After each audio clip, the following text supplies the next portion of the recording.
That's right, baby. We are live. We are back.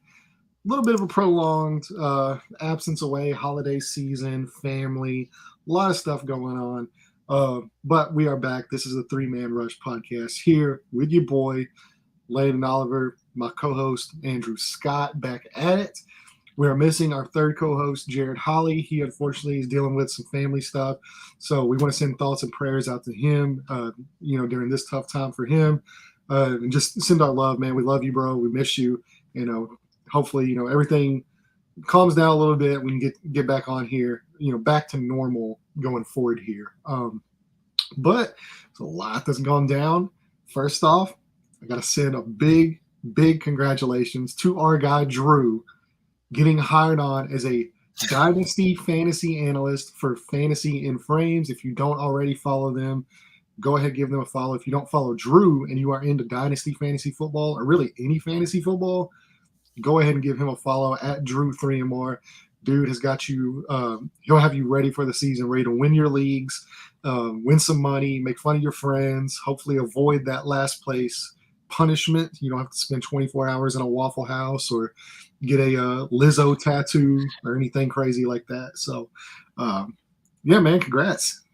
Thanks, man. I'm super excited. I think it'll pair well with the real life NFL draft coverage that we do on this, being able to pair that with some dynasty stuff. And, I'll be able to get educated by both you and them on defensive players now because they actually are pretty good on the IDP side of the ball too. So they got the defense covered as well. But I told them that I'm down to help with redraft, dynasty, things like that. IDP, I'm not as great with, but luckily they've got some experts that handle that pretty well.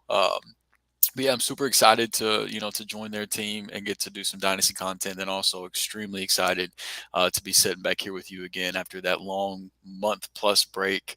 There's been a lot of ball that's been going on that I wanted to be able to sit down and chop it up with you about, get your reactions on that I hadn't been able to. So, Jared, we miss you, man. Can't wait for all three of us to be back together. But in the meantime, Landon, dude, it's good to be back with you. Man, it is. And, next week we might have a surprise. We might be going live from the Senior Bowl on one of these episodes. Your boy will be down there covering the Senior Bowl as well. So, got a lot of fun stuff planned for that, especially as we get into draft season. Can't wait to hop into our mock drafts, our talk about prospects, our favorite prospects. I've already got some guys. Now, as you know, Colts picking in the top four. So, got a little bit at stake here for us. And if you're not already following me over at the Blue Stable, give them a follow as well. I know most people probably watching this are because we get a lot of Colts fans. We get some Rams fans too because of Drew. So, yeah, man, it's a fun time to be preparing for the draft, to be down at the Senior Bowl this week, and get up close and personal with some of these prospects for sure. Absolutely, man. So there's some games happening this weekend. We can talk about those in a minute, but I just kind of want to get your thoughts on how things have been playing out since the playoffs tipped off. There's definitely been some interesting storylines, and things that caught your eye. So I'm just curious, up to this point, excluding the storylines that go along with the conference championship games, what's been some things that's like really caught your eye, or things you've heard people talking about, that we hadn't got to chop it up about? Let's just talk ball. Oh, well, first off, look, I'm coming out of the gate firing first off. But you're going to hate this, but bro, Brock Purdy and the 49ers, how about that? Kids playing good football, man. It's really cool to see. I mean, first time in his a seventh round rookie up in the conference championship final. So I know as a Rams fan, you're probably not excited about the 49ers being back in that game. But I think it's really cool. And I've really liked what I've seen, a lot of stuff from him. And man, it's definitely an interesting storyline, especially when you look at like what's at stake there, not only for this year, the next few weeks for them. Are they going to make the Super Bowl?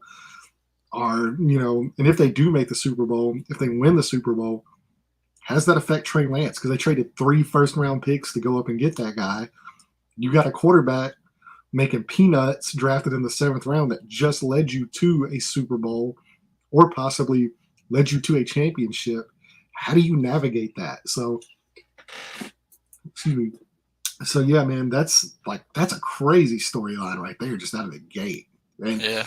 I want to hear your thoughts on it because I know you've been talking some mad shit, shit in our group. Uh, so so I had to come out of the gate, and I'm like, man, I got to put you on the spot, bro. That's fine. I mean, look, I think that Brock Purdy is fun. I think the story is awesome. Everybody loves an underdog.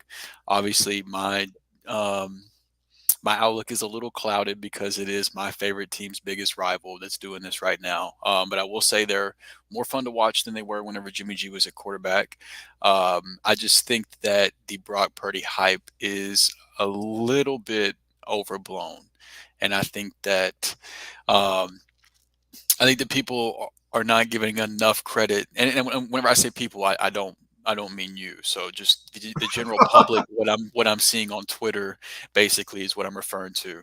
Um, I think people are forgetting how incredible of an offensive play caller Kyle Shanahan is. Like head coaching wise, he can make some questionable like clock management decisions and things like that, but he's possibly the greatest offensive coordinator that's ever existed. So we just kind of let all that other shit go. Well, no, Um, Andy Reid's still there, so yeah, yeah. No, absolutely. I would say outside of Andy Reid, I'm not speaking in absolutes or anything. I'm just, just kind of in general. Like he's such a good offensive mind that we let everything else slide. Like nobody cares that he's been on the wrong end of a couple of like 28-3. the worst blown leads in history because the dude is such an incredible offensive mind, and they have the best set of weapons in the league. Like bar none to me, I think that they have for whenever you talk about receiver, tight end, and running back, I think they have the best collection of weapons in the league. Offensive And line too, man. They got a good offensive line. yeah, and they have a good O line as well. I mean, everything is set up, and now the quarterback still has to execute. Um, That is true. I saw people make a lot about how Dak had all these turnovers and Purdy didn't, but we don't want to talk about the couple of balls that hit the Cowboys defenders right in the hands, and for whatever reason, for some reason Brock Purdy can't throw interceptions. It's very similar to what you used to bring up with Mahomes whenever he had that crazy run of just all these pickable passes that just weren't being picked. Um, and so like, but that stuff doesn't show up on the Now stat now sheet. before I'll say this though, keep it consistent because I remember that tune last year with Matt Stafford and that dropped interception. Yeah, at the end of And the day, it doesn't matter because yeah, they didn't catch him. yeah, I'm just exactly. saying, I'm like in the bigger picture of the game, it doesn't change the factor of the game. All I'm saying is, whenever people go on the internet and say, "Oh, Dak had 2 picks, but Purdy didn't have any," and that's why Purdy was the better quarterback. Like that type of stuff doesn't set well with me because in my eyes, if you flip the two quarterbacks and you put Dak on San Francisco and you put Brock Purdy on Dallas, San Francisco wins that game handily. Like, and I just I saw stuff on the internet about now how Brock Purdy is now better than Dak and better than this quarterback and that quarterback, and Richard Sherman said now he's got more playoff wins than most of your favorite quarterbacks, and it's like, yeah, and most of our favorite quarterbacks would also have 2 playoff wins if they were quarterbacking this San Francisco 49ers team. I do think he deserves credit for what he does whenever a play does break down. I do think that he um, is really good maneuvering at that point. There was I felt bad for him because he made an incredible play and draw. It wasn't this past game, but the game before. I'm pretty sure he made an incredible play, dropped a dime to Ayuk in the corner of the end zone, and Ayuk dropped Oh it. And man, it would have been like his 4th touchdown, and it was just an incredible scramble play. And I was like, oh my god, this is like. And then you could see the pass. It was just perfect, and Ayuk dropped it. And even as much as I hate the 49ers, my heart broke for the kid because it was a great man, play. Like he brings something to the offense that Jimmy G couldn't. Um, but to me, he is just like a more mobile Jimmy G, a more mobile Jared Goff, a more mobile those type of guys, which aren't bad quarterbacks to be, but he's just to me, he's another one of those guys to where he's in a great situation with great playmakers, a great coach, a great weapons around him. Everything is set up to succeed, and he's succeeding. But I'm not convinced that he'd be any better than these quarterbacks he's being put ahead of if they were getting the luxury of playing in the same offense. yeah. No, I agree with that. I don't have a problem with that. But I will say that's generally you could make that argument for all great quarterbacks. Like you can make that argument for, Brady and Mahomes and like all these guys. Like they're in the perfect, like as we've talked on this podcast, we've talked about it plenty of times. Situations matter, and if you take those guys and put them on the worst team in the league, yeah, they're probably going to look worse. Like I mean, like that's just the way it goes. Like you can't put a quarterback on the Houston Texans, no matter how great they are, and expect them to be the same quarterback they are when you've got Andy Reid and Travis Kelsey and that offensive line. Or and like I'm not saying Mahomes in general. I'm just saying like Mahomes is another quarterback that I think is a great player, like probably the best player in the entire NFL. But he also benefits from that same argument where he got drafted and put in the perfect situation, and he's He taking did. advantage of that situation. And like that's not a knock on a guy. Like I think like that's what you should do. You get put in a great situation, take advantage of it, and let the game speak for itself. So I've never been one to knock a guy saying like, well, yeah, if you put him on a worse team, of course he's going to fail. It's like, yeah, that's true for 99.9% of all quarterbacks. Right. You put him on a bad team, yeah, he's probably not going to look as good whenever you don't have Kyle Shanahan and Debo Samuel and like George Kittle and all these guys to throw to. But you did make a good point. I mean, you still got to execute the play. You still got to make the correct read. You still got to make the correct throw. And to me, he's shined whenever things break down. Like that's when he's at his best. Is whenever the pressure's on, he's out of the pocket, he's moving, and he's creating. And as we know in today's NFL, that's what it's all about at the quarterback position is when things break down and don't go perfect, how do you respond? And I think he's proven that he's responded in an extremely great manner. And there's a lot of quarterbacks that don't do that. So it's hard for me to sit up here and say, like, well, yeah, he has this and this and this, but if you put him on a worse team, he would be worse. Like, yeah, that's kind of, and I don't think that's Yeah, what you're and saying. I don't think that's what you're saying at all. I don't But like to use like the extreme splits of like, well, yeah, put him on the Texans and let's see how good he does. Like I don't want to go that route because that right. just that does no good.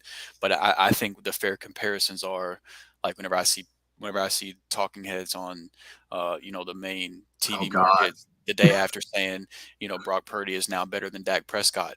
In my mind, in my opinion, just seeing what's going on the field with those two quarterbacks, I still believe Dak Prescott is the better overall quarterback, just like I Yeah. still Well, it's believe also too like it's Patrick also too Mahomes about is the better overall quarterback. Like yeah. they they have some things in their game that Brock does now, and not so much Dak. Like like whenever you're talking about Mahomes being in the perfect situation, like all that is true. But Mahomes has an arm that Brock doesn't. I believe his decision making and Oh yeah. instincts are better than Brock's are. There's still some layup plays that Brock probably should make, but doesn't that Pat has. But that's not to say, that Brock couldn't be successful elsewhere. I just think that the hype's gotten out of control to the point to where, again, if you flip those two quarterbacks that played in that game last weekend, I don't think it's even that close of a game. Like I think the 49ers with Dak at quarterback That's handle the Cowboys. that sounds like me in like 2005, 2006. It's like, man, you put Peyton Manning on those Patriots teams, win a lot of football, you win a lot of Super Bowls. And I'm fully aware that I'm putting Brock Purdy in the hashtag system quarterback bucket, oh and yeah, here we go. That I and love I, it. I'm okay with that. That's It, okay. it it's Every it's pain, quarterback it's is the painful for quarterback. me because I had this same argument and discourse with people for so long for Jimmy G, and the battle was finally almost over. And I was about to get to be like, now watch what this athletic freak Trey Lance does. Like, you want to see what a quarterback does to elevate a system. Wait till you see this guy, and then he gets hurt. That blows up. And then I got to deal with Jimmy again. And then Jimmy gets hurt. And I don't wish injury on anybody, but then Jimmy gets hurt, so I think that's done for. And now I'll be damned. I'm not looking. I'm looking at like a mobile Jimmy G just stepping right in, and, and I went from Jimmy G to mobile Jimmy G, and he's going to be overhyped just like Jimmy G was. So it's a never ending battle So that I I'm think just part going of to the continue problem to too, lose. like with talking heads making arguments like that too, is like they use like one game sample sizes and they're like, well, now this guy's better than this guy because he Well, beat this guy. Dak Prescott was the best quarterback on the entire planet after that Tampa game. Whenever he had such a great game, Yeah, after that game, everybody was on TV talking yeah, about how that's incredible he was. yeah. Cowboys like favorites for the Super Bowl out of the NFC and all this and this. I mean, yeah, it's just one game sample size and it's just talking points. They're just trying to get clicks and generate views, but Yeah, they don't believe that shit, and you should not. Nobody should believe that. But I'll say this: on that day, on that one Sunday, Brock Purdy was the better quarterback that day, and that doesn't mean he's a better quarterback overall. Just means he was the better quarterback for 60 minutes, or not even maybe 60 minutes, maybe 35 minutes, maybe 40 minutes. But I I mean, would say it's he was better. Something that I've came away from is he was better in the second half, which has been the story for him the last 2 weeks now. Is his first halves have been very underwhelming, and then he comes out in the second half and he's played overall good ball. Better than the first half at least. I still think even second half Brock Purdy is a tad overhyped. Um, as fun as it is, but I have been impressed on how he has come out in the second half of each of these big playoff games and elevated his play, as opposed to coming out hot with the adrenaline and then cooling off and losing the games or something like that. He is at the bare minimum, he's keeping them in the games, which whenever you have a defense and playmakers around you the way that you do, that's all you really need to do is just not fuck it up. And he's not fucking it up. He's not, regardless if it's somebody's dropping the I picks think he's or taking he's just advantage not too, because throwing like you them. said, like I mean, he's making plays out of structure. So even when things He break is. down and they're not perfect, he's still making plays, and Yeah. and that's a big thing. So even when things aren't perfect, instead of it falling apart, because that was one of Jimmy G's big things was whenever things didn't go perfect and whenever there was pressure in his face and all this stuff, it was just kind of like a disaster. And I think it's the opposite for Purdy. Is I think he thrives whenever he's out of the pocket and on the move and creating out of structure. That's where he seems to be at his best. Whereas whenever he's kept in the pocket, he has to make those quick reads and get the ball out quick and stuff. I think he can struggle a little bit with that. Mhm. So I agree. yeah, so I mean, it's regardless, it's a pretty cool story for sure, It is. and I'm very interested to see how this goes. The longer it goes, like if this keeps on, I mean, It's it's going to never be been done very in history. I mean, this is interesting. like yeah, like this is history we're watching. A seventh round rookie possibly winning the Super Bowl, and then you have a guy that you traded up three first round picks to go up and get. What do you like? What do you do with him? Like that? I I mean, know what I'm doing oh, without I know what question. I'm doing too because the 49ers should know what they're doing because they went through three quarterbacks, and you have two quarterbacks on the roster now that are under what $10 million total. I mean, yeah, that's you don't move one just to move one. Like as we've seen, and they're the perfect example. You need as many viable quarterbacks as you can have on your roster. Um, Mhm. so yeah, I know what I'm doing, but I mean it's going to be a very very interesting story because say somebody comes along and they offer two first round picks for Trey Lance, and I mean at that point like that's I mean who knows it's all speculative right now, but it's a cool thing to think about. All Um, this has done for me, honestly, is make me that much more comfortable that once he's healthy, that Trey Lance is going to light the world on fire. Because I still believe in the player. I don't like.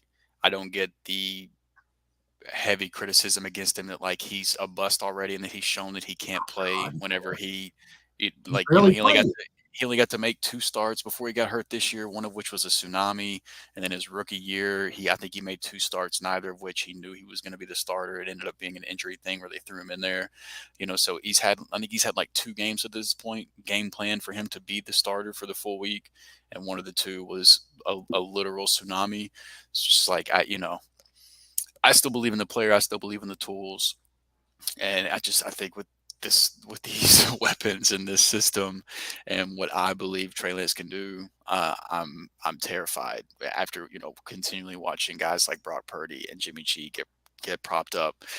It just makes me feel like that they're going to set the world on fire if they ever get the whole thing figured out. But I will continue to just forever pray on their downfall. But the story The story is cool though. Yeah, it is. All right, so let's move on to another thing that stood out to me, and that's the buzzsaw that the Philadelphia Eagles are.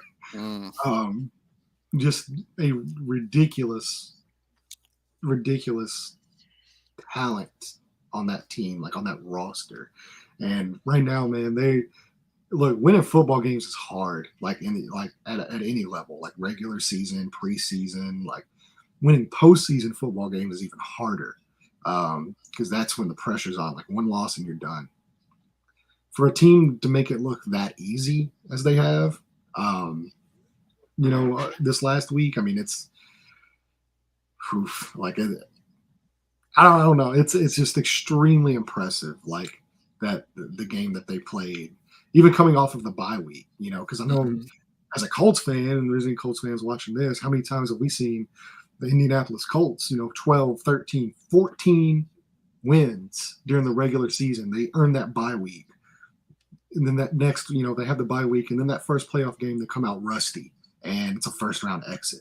I went through it many times. It scarred me for years. Um, and to see a team come out of the bye week as prepared and as well as they executed, and Jalen Hurts is just, I mean, he's just one of the absolute best players in football, and the way that he's developed into the type of passer. And I know we've sung his praises many times on the show, for not even just for this year. I mean, you can even go into the off season, and we were singing his praises, and into the draft whenever he was drafted. I mean, we both were big Jalen Hurts guys. So it's been really, really impressive the way that they've handled business, pretty much all season long. Yeah. Yeah. I mean, whenever I was watching that Minnesota or the Giants and Eagles game, I was sitting there trying to figure out like, so is the Vikings defense just really that bad, or are the Eagles really just this good? Because like it was crazy to see how Daniel Jones and the Giants offense as a whole operated in that Vikings game, how easily they moved the ball, how good it looked. And then fast forward to the game against Philly, and it's a completely different team. It like like they're not even playing on at the same level. Yeah, I was gonna say there's levels to this. Yeah, Levels to truly, this. man. Like there is a true tear break going on.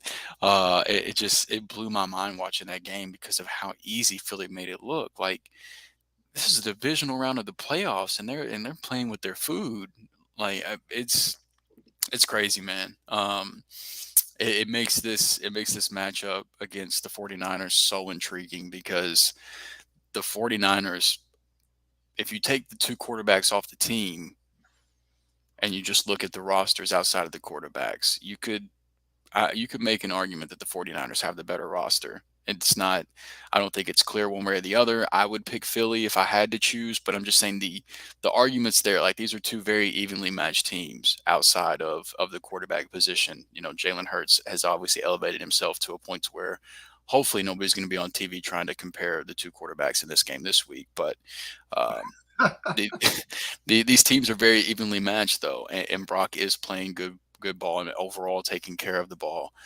So it makes it very, very intriguing because on paper, with how well Philly's playing and the fact that they're playing a seventh round rookie this week, you would think, all right, here the Philly train keeps on rolling, but you know it's not going to be that easy. It's never that easy. But if they come out and they make it look that easy this week, man, that's going to be a tough team to pick against in the Super Bowl. Yeah, yeah, the Super Bowl matchup is going to be really intriguing. Either Uh, way, I think this is like this. I think either way you can go in the Super Bowl matchup with any of these four teams. mhm. I mean, I think these four teams to me right now, and they have been for a long time now. I think these are clearly the four best teams in football I agree. at the moment, and um, it's very rare that you actually get the four best teams Right. playing for a chance to go to the Super Bowl, because normally there's that one fluky New York Giants hot team that's Yeah. limped into the postseason, and they're in a bad division, and they just make a run and get hot, and that's more common than not. And so to see now these four teams, playing for the for a chance to play to the Super Bowl. It's exciting. It makes me as a football fan, because I also happen to like all four of these teams. So I like all four of these quarterbacks. I like all four of the coaches. I like the fan bases for most of these teams. So I mean, it's really cool to see, just as a fan of the game, these be the final four teams left. So I gotta know. I need to know your reactions for the two blown games so far in the playoffs. The Giants taking down Minnesota, and then the Jags coming back on the Chargers. I need to know your reaction to those two games. I need to know what you're Oh thinking God. after the game's over. Well, okay, so we'll just start with the Giants one, because to me that was the least surprising of the two. Yep, I agree. Because like I've been talking about the Giants as like, all season long about like, hey man, this isn't a fluke. Like this is a good football team. Like they're Right. good. And I know there was some pushback early on in the season about that, but I mean, I think they've proven themselves, to be a good football team. And I've always been Absolutely. really skeptical of Minnesota, just because I mean, like it's very hard to do what Minnesota did during the regular season. All those one-score Yeah, games. all those one like it's dude. That's I mean, you're playing on borrowed time, and their defense for the better part of the season has been atrocious, and it was just bound to catch up with them. So to me, that wasn't really all that shocking to me. No, I completely agree. I picked the Giants to win that game. I And did, yeah. I was a Minnesota supporter at the beginning of the year, and I was glad to see how their season played out. But even We were as so someone that close to getting the Lions in the playoffs. We were so close. we were Yeah, and at the that right would be a edge. team that I would be more scared to play the Lions going into the playoffs than I would have been to play Minnesota. I agree. So now let's get into the Chargers here. Man, I'm honestly shocked that Brandon Staley still has a job. I am. I thought it was the right call, but I'm I, surprised that it happened though. yeah. No, I mean, I'm not saying, I mean, it's hard to come back from stuff like that. And like the last 2 seasons for them, it's been really hard. Like, obviously, with the way the season ended for them last season, with, all you got to do is That last regular season game. yeah, all you got to do is tie. Even the Raiders were even like willing to do that. They're like, hey, let's just tie. Let's kneel this overtime out. Let's both get into the playoffs and see what happens. But Staley did not want to do that, and I do respect that. I get that. I don't have a problem with that. But at the same time, you blew it, and there was a questionable calls in that game, and you cost your team a postseason bid. And now you get into the postseason, and that's another team that limped in because of the decisions he made in the last week of the season. You're playing your starters in a meaningless game deep into the third quarter, and it ends up costing you Mike Williams. Yeah, And that was really dumb. yeah, and not only that, but I think Joey Bosa got banged up in that game as well, so he wasn't 100% going into the playoffs. I mean, you had a lot of your impact starters that you were counting on to be there for the playoffs that were injured in that game for no reason. There's no reason for them to even be out there. They should be resting, healing up for the playoffs, and getting prepared for the the wild card round. And I thought the decision making that he showed once again at the end of the season kind of cost them. But then you get into the game, and they're going up against the Jaguars, who I thought were a good team. I thought they're a good football team, but so that's not to take away anything from Jacksonville at all, because they earned they earned that division championship for sure. They went out and took that from Tennessee, which was lovely. I thought it was one of the funniest things I've ever seen. To just imagine being 7-3 and having a comfortable lead in your division, the worst, one of the worst, if not the worst division in football. So when you lose 7 games in a row, that's just epic. Pain. Yeah, damn. Hate it for you, but so Jacksonville earned their spot. So that's not to take away anything from them, but I thought clearly the Chargers we're the most talented team, maybe in all of football. And there's a lot of, once again, the Chargers just dealt with an insane amount of injuries because they're the Mhm. Chargers. That's That's what what they they do do. every year. But even with all that, you get up, what was it at one point? Was it like 24-3 at one point during the Something like game? that, yeah. Yeah, it was like 24-3, 27-3, something like that at one point in the game going in, after halftime. And I'm like, man, like this is Justin Herbert's coming out. He showed that he can get you to the postseason. Now he's showing you he can perform in the postseason. And then it just all went wrong. And Bottomed out, man. yeah, I mean and I expect that from a team like the Indianapolis Colts, who blew a 33 to nothing lead, the biggest lead in NFL history earlier this season against the Minnesota Vikings. Never been done before in 100+ years in the NFL. Well, until the Indianapolis Colts did it. So I was sitting there and I'm like, well, like sure, the Chargers aren't the Colts. Like they're, this is crazy. And I'm watching that, and I mean, it's just like they just couldn't get out of their own way consistently. I mean, turnovers, turnovers, turnovers. They're not running the ball like at all. Like Austin Eckler just no show. Like they didn't even try to get him involved. Then, like I said, you're out Mike Williams, so you're already down probably your best deep threat and one of your best red zone weapons because of a bad coaching decision. And Mhm.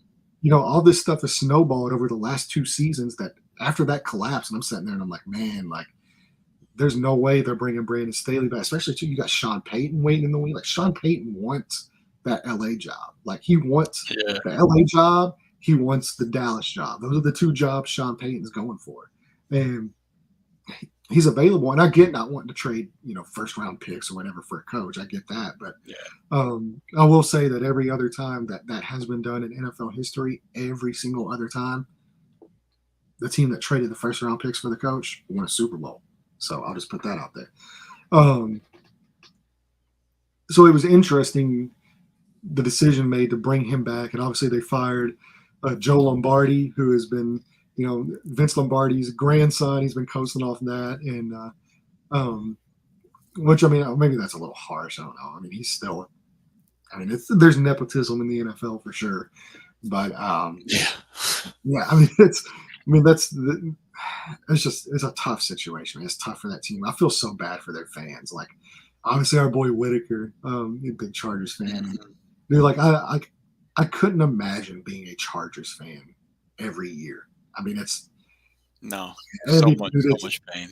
pain year after year after year after year. It's just constant. Just man, that's brutal. So yeah, I was like, that game shocked the hell out of me. The decision to keep Staley shocked the hell out of me. Obviously, they're going forward with a new staff, so we'll see what happens with that. But man, that was a crazy game. I I really thought that keeping Staley was the right call. Now I know he's the head coach, so he full responsibility ends up falling to him. But he's a defensive guy. That's what you brought him in here for. The last 6-ish weeks of the season, including the playoffs, he had that defense on its shit, playing really good ball, even after losing guys to injury. Their defense had been rolling, and they came out rolling again. Now, granted, they did end up giving up that lead.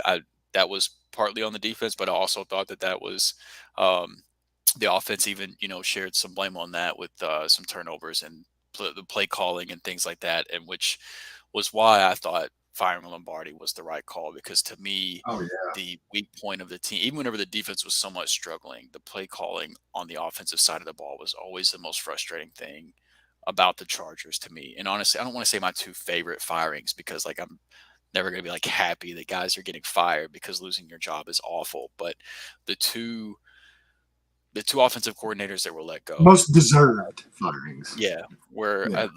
Lombardi and Greg Roman. I was very happy to find out that we were going to get fresh faces and fresh ideas at those two offensive coordinator positions, assuming that the Ravens hold on to Lamar, because I think Herbert with a new offensive coordinator that will better benefit him, and Lamar with an offensive coordinator that will better benefit him, could really change things in a very, very positive way for those two quarterbacks going into next season. Like, we know they have the talent. They both have shown that plenty.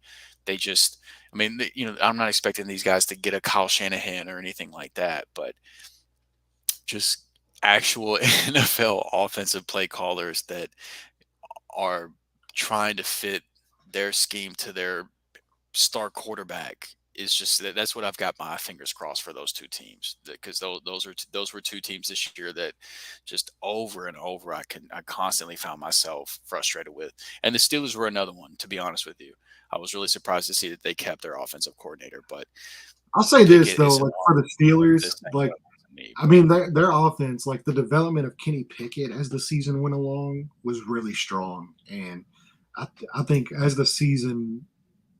he got more experience and got more comfortable in that offense was playing really good football the last few weeks of the season. I'd say the last 5 or 6 weeks. So, um, and he was making some really impressive throws. So I can kind of understand why the Steelers would keep him around, just because it's hard for rookies, especially to I cannot I would hate to be the head coach or a rookie quarterback and have to learn a new system every year for your rookie. I mean, so I understand that, but with Herbert, yeah, I agree, dude. Like that offense, man. I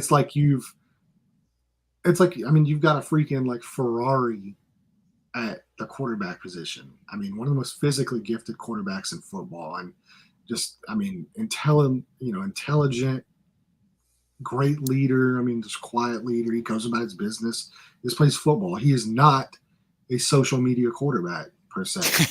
The guy literally just shows up and plays football, and does it at a really high level. And for whatever reason, you just continue to hold him back, and with your, like you said, man, you're trying to fit your scheme around your players as opposed to adapting to their strengths no, let me rephrase that. You're fitting the players to your scheme and not fitting your scheme to your players. So yeah, that was really tough to watch. But yeah, and same thing with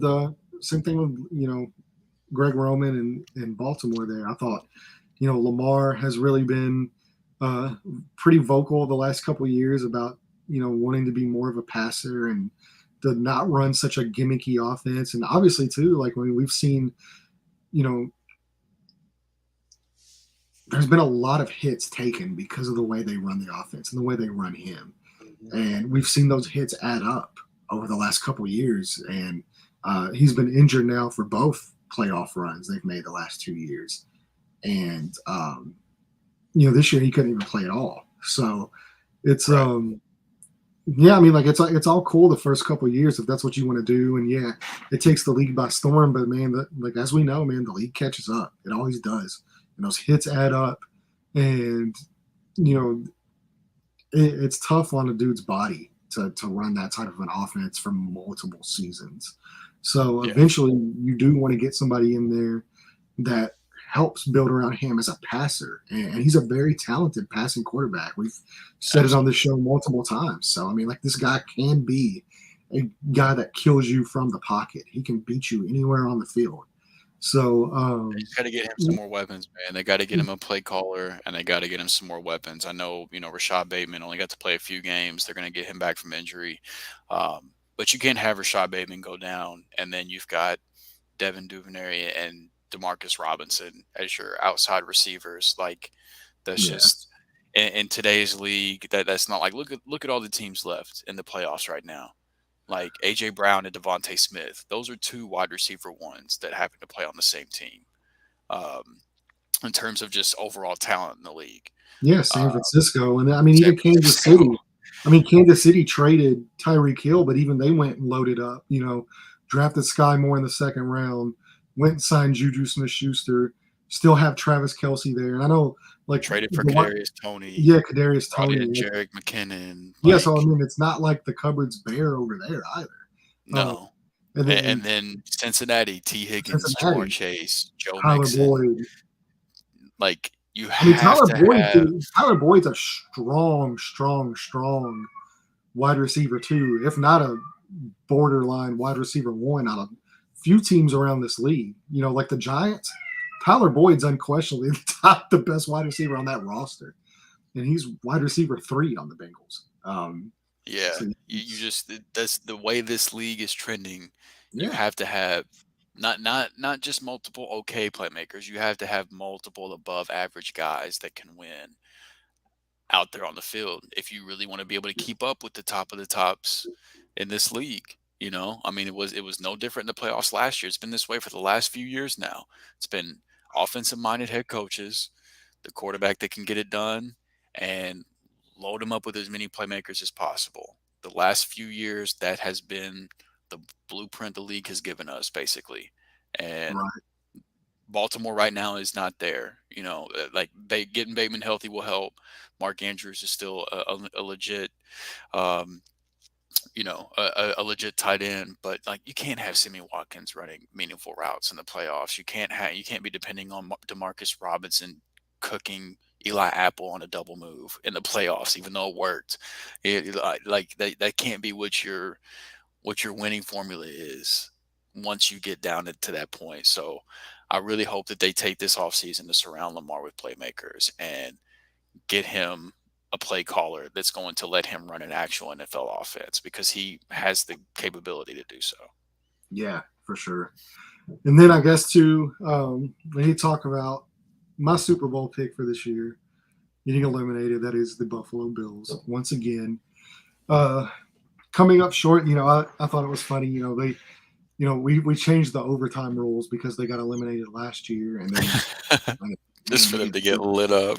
yeah, exactly. They lost by what 3 scores in the divisional round, and man, I'll tell you, they put so much on Josh Allen. They do, Yep. and if that guy even has an average day, like that team is in trouble because as much as this league has trended towards you pass the football, you have to have those weapons, the Stephon Diggs, the Gabe Davis, and even he is not really a great example, No, that's of a, part of their problem is yeah, they have Stephon Diggs and then everybody else.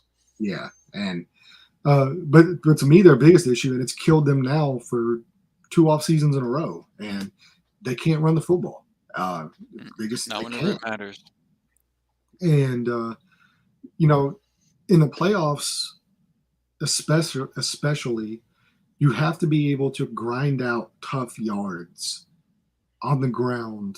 Whenever you can just line up, and their offensive line is not all that great either. But I mean, if whenever you're able to line up and just move the chains multiple times, in a game, and just have your quarterback just be able to hand it off and still be able to pick up positive yardage in situations like that's such a huge thing in the playoffs because you're playing against teams as good, if not better, than you are. So I mean, you can get away with it during the regular season against teams like Tennessee and Indianapolis and Houston, and when you're playing the AFC South, yeah, you can get away with that stuff. But in the playoffs, everybody's on your level, if not better than you, and you have to be able to slow the game down, grind out tough yards, control the clock, keep that off. Like you had to keep Joe Burrow and that offense off of the field, and they couldn't do that, and that's why they lost by 3 scores because Cincinnati could do that. Cincinnati was able to hand the ball off to Joe Mixon, have him grind out 5 yards, 8 yards, 4 yards, pop open a 20-yard run. I mean, and Joe Burrow, because of that, was able to utilize play action, was able to utilize I mean, like that guy was just on fire. And to me, like that team, to me, how many wins in a row is that now? Like, was it like 11, Yeah, I 12 don't know. wins in a row? I mean, like it was so funny early on in the season, and we kind of saw the struggle. And you usually get that narrative of like the team that loses the Super Bowl generally bottoms out the next year. Not bottoms out, but they don't perform up to snuff. And Joe Burrow, the run that he's been on like the last like 10 weeks has just been like insane. Like that guy has just been balling out, and it continues to impress me every time. I mean, this is going back even to college. Every time there's a big game, Mm-hmm.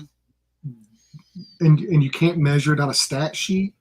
You can't measure it in Microsoft Excel. DVOA or whatever doesn't, like, throw that shit out the window, dude. It doesn't matter, because what matters is whenever the game is on the line and it's a playoff game and it's a big game to win. I mean, this guy just ups his game, and he ups his Mm, teammates, and he ups everything around him. Gets, he's, hitch a trailer to Joe Burrow, and like he's gonna take you there. So yeah. yeah, it's been really cool to watch that game from him against Buffalo. Was just unbelievable quarterbacking, and it's so fun to watch. Like, all these teams are so fun to watch, and we've been waiting. Like I said, early on in the season, they weren't. They got out of the gate a little bit slow, and everybody was just like, "Oh, well, there's Cincinnati." We didn't know that. Like, Hey, I'm, if you guys are interested, rewind back to like the week 3 preview of this show, man. We told you guys. I know I was a very big proponent of be patient. Cincinnati's going to be just fine. I You pick know them to they, win the division. yeah, like I mean, I they, like, yeah. I mean, that's a fucking good football team, man. yeah, yes, a couple points. I agree with what you said about the Bills running game. They got to get that figured out. The other thing is, it's basically Stephon Diggs or bust whenever it comes to pass catchers. Gabe Davis was supposed to take that leap. He was supposed to be the wide receiver 2 on this team. He was supposed to be the next guy to take the leap up. I'm not I'm not so sure he's even better than Khalil Shakir. Um, and it just, Dawson Knox is what he is in terms of a tight end, but they're constantly asking Josh Allen to be their leading rusher and to get it done with Stephon Diggs and a bunch of other guys. And they got to get that wide receiver 2 figured out, and they've got to stop leaning on Josh Allen so much in the running game. I get that it needs to be a part of the offense because he is so dynamic and it keeps the defense honest. And it's another thing that they have to account for. I'm not saying he should never run, but it should not be so Josh Allen or bust every single week. And now their defense dealt with injuries like that. That pass rush was so different as soon as they lost Von Miller, and Mhm. that's a big deal whenever whenever you need to get pressure on a guy like Joe Burrow, because that's the other point that I was going to make that you so eloquently said already is just I don't know if there's a quarterback in the league right now that I'm more comfortable with in a big game. And I felt that way. I started to feel that way last year too. It was just like something Yeah, about Burrow out there in the playoffs. I mean, like you said, we saw it in college, um, in that national, in the college football playoffs. And as soon as he got put in the spotlight, once he came back from injury and took the Bengals to the playoffs, played cool in every single one of those games. He's doing it again this year. It's just nothing phases the dude, man. He's got that, not to say that he's going to end up being the GOAT, but he has that Tom Brady-esque composure about himself, it seems like, where he just goes about his business like it's any other Sunday, like no big deal, and it just nothing really seems to phase the guy. And I think Jared even might have said something like this last year, honestly, just shouting him out since he's not here to say it himself. I'm pretty sure I heard him say something very similar, and I think yeah, I think it's there. I really do.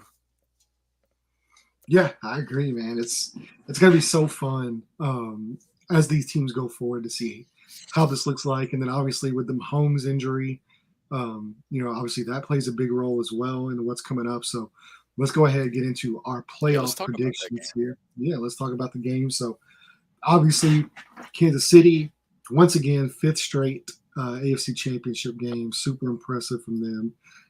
Andy Reid did. He's actually something very similar to what he did in Philadelphia. I believe they went to three straight NFC title games there. Extremely impressive stuff there from Kansas City. And the big thing is, though, Mahomes' ankle. How does that hold him back? Hmm. Obviously, you saw it play a role, there in the game last week. And, he's not able to be as elusive and as mobile and make some of the, spectacular plays out of the pocket that he makes.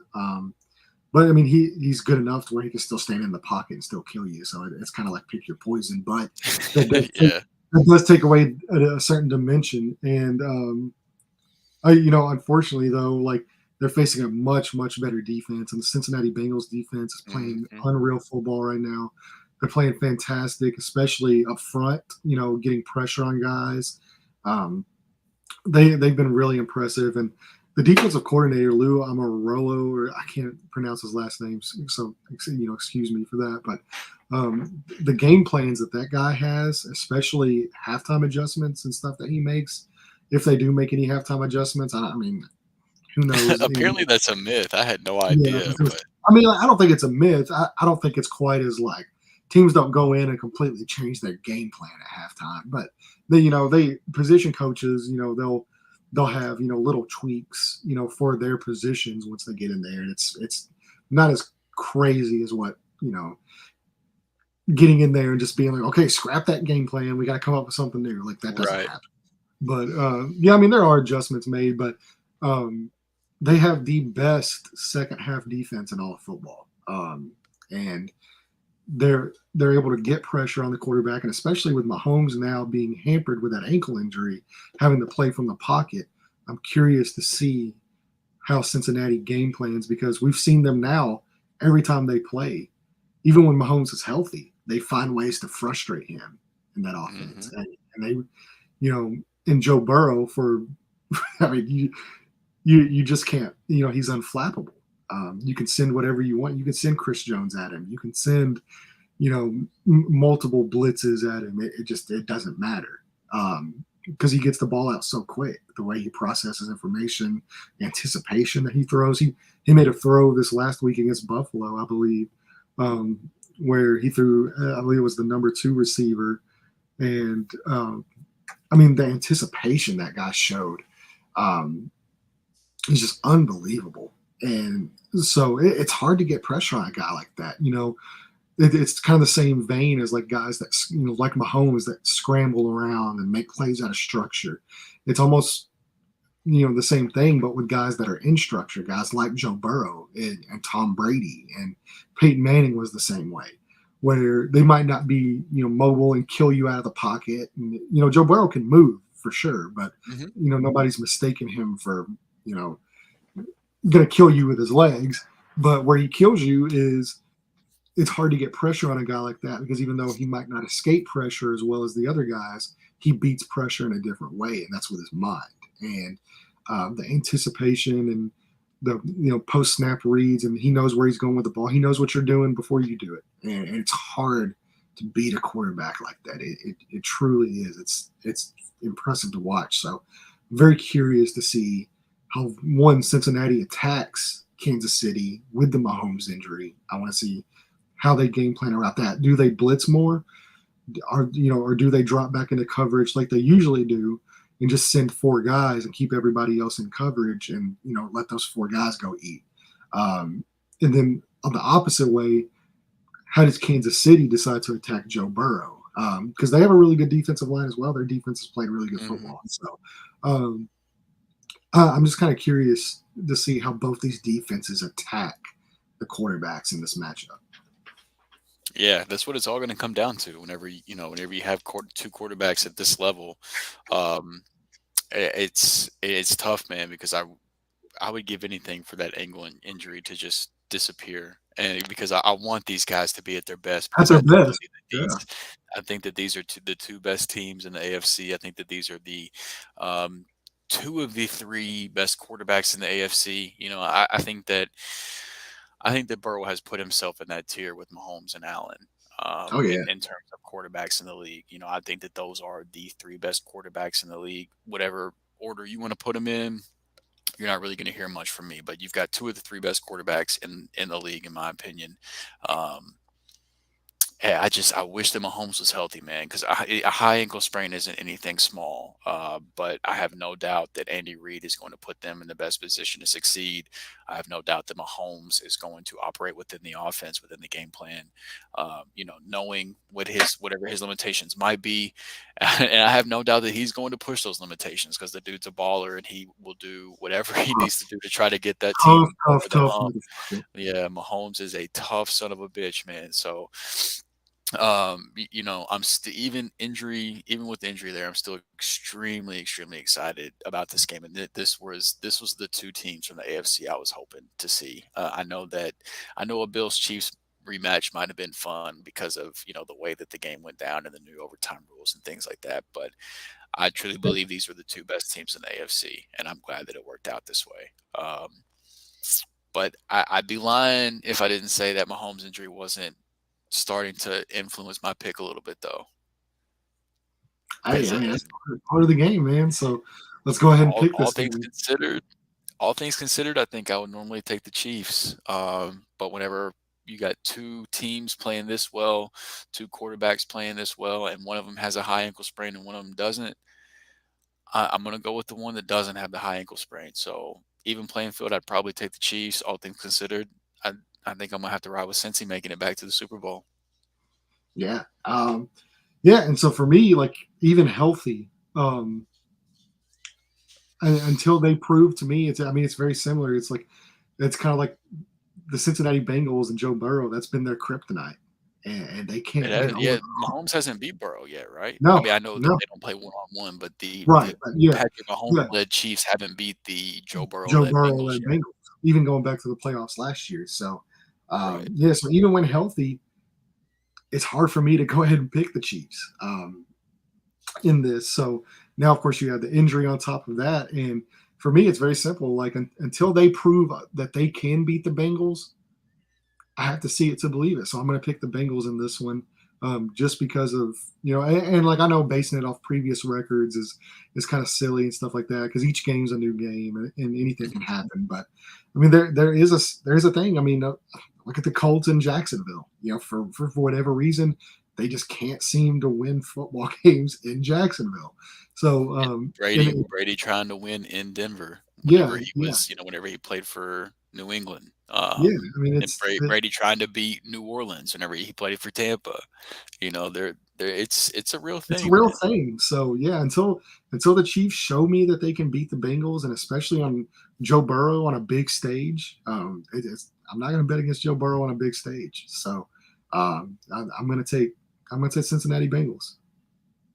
All right, so we both got the Bengals in the big game. Now let's find out who they're going to play against. All right, so we already talked about both of these teams a decent amount earlier, Yeah, um, but nonetheless, I oh, one this thing I'll say about Brock is that one of the things that I doubted about him is the level of competition he had played against up to this point. Because before the Dallas game, he played Seattle twice, who their defensive unit as a whole, while it wasn't worse than the league, certainly wasn't a world beater. He got to play, I believe, Arizona, Vegas. Um, it was essentially a collection of some of the worst pass defenses in the league from like the time he took over to the time that they played the Cowboys. The Cowboys was like his first real test in terms of a tough defensive team. Um, and game wasn't perfect, but he played well enough for them to win, obviously. And he got the job done. Now you're really kicking it up a notch. It's there's this Eagles defense, man. there's Holy levels to this. shit. Yeah, like now, like if he goes out there and he balls in Philly in the NFC Championship in that environment against that defense, you're gonna hear crickets from your boy. I'm not gonna have anything to. I'm not gonna know what to say at that point. I don't think that's what's gonna happen. I think that Brock and his posse are gonna be humbled a little bit.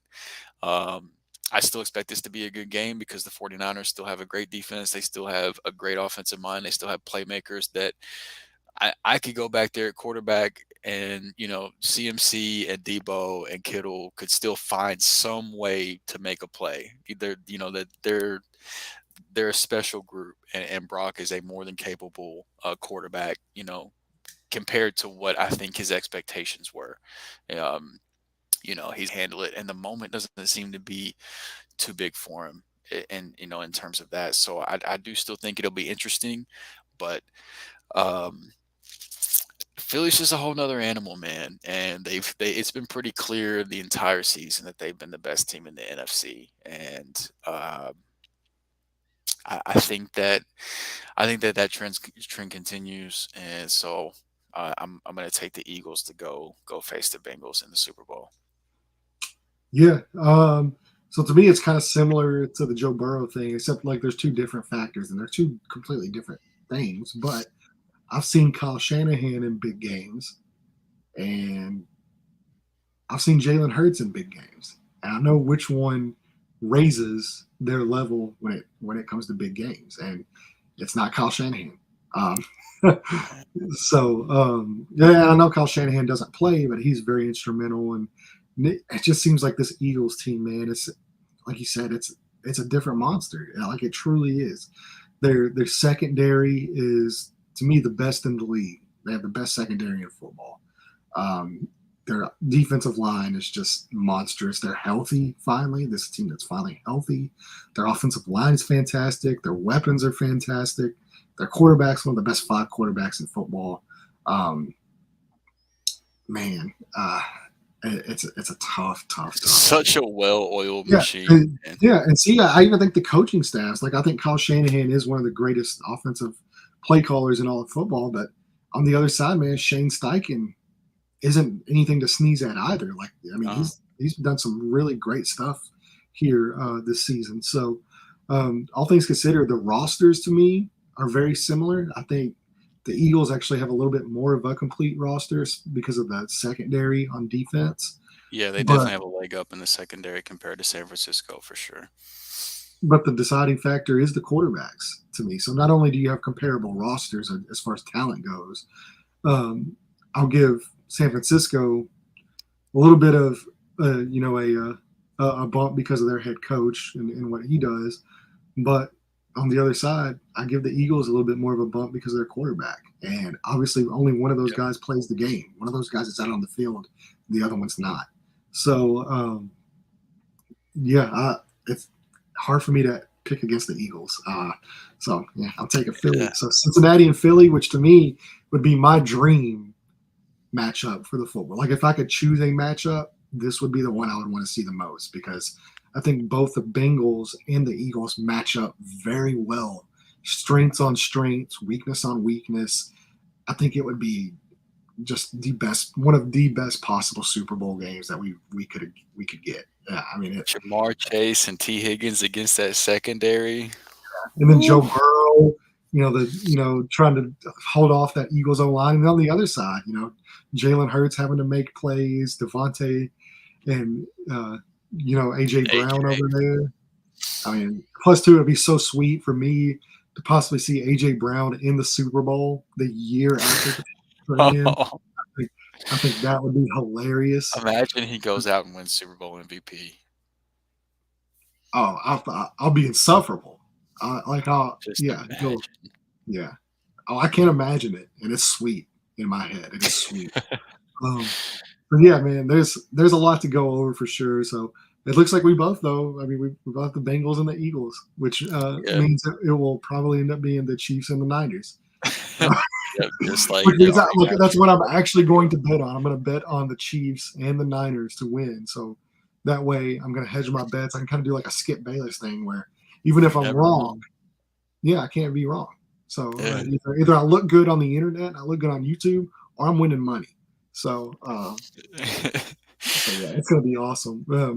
But that kind of takes our episode to the end. We've hit a little bit past the hour mark, so I could go for another hour. We have a lot to talk about. There's been a lot to go down, but we will be back later this week.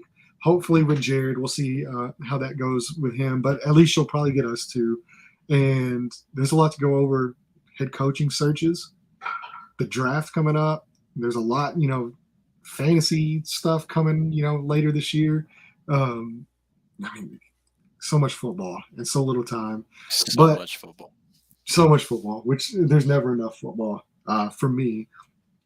But I'm super excited now to be back on a regular schedule with you, hopping on here, and man, let's enjoy it while we can, and we'll see you later this week with some more 3-Man Rush podcast. Thank you guys so much.